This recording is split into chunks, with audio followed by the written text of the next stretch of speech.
Hey guys, it's Esteban with Incognitistic again. In this video I want to talk about law enforcement and neurodiversity.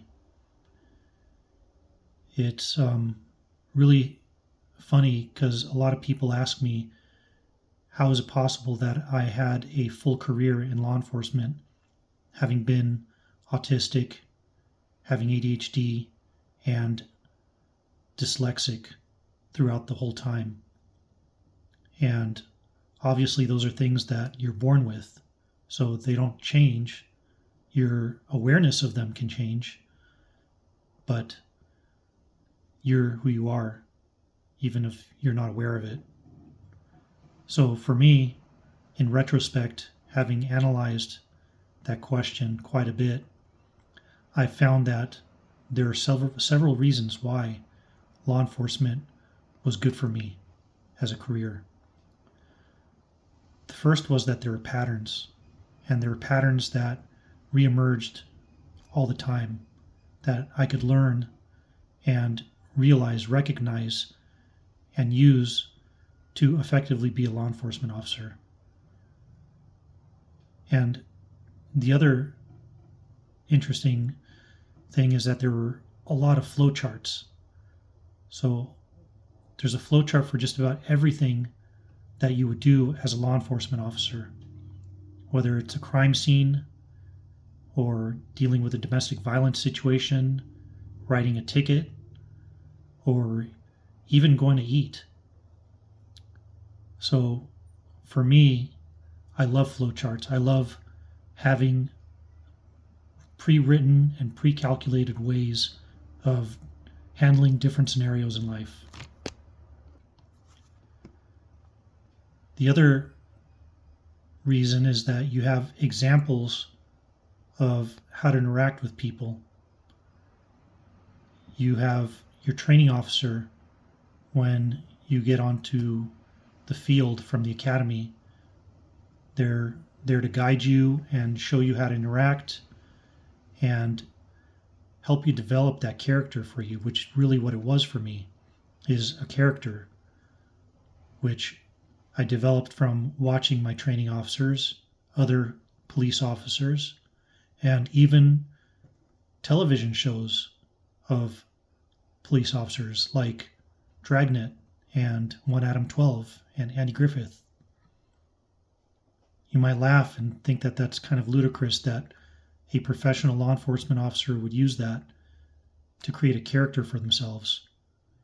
Well, when interacting with people at an early age, I learned that when I just release myself as who I am, it's not as pleasant for people as it is when I am a character that I developed to be able to interact with that person or in that specific field or scenario.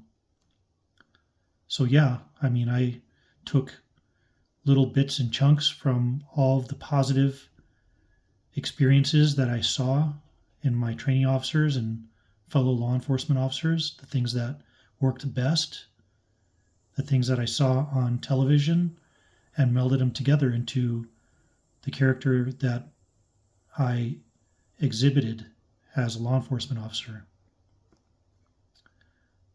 Another part of the reason that I thrived in law enforcement was that I was taught how to identify distinct verbal cues and body language in law enforcement. When I joined, I was very lacking on that ability.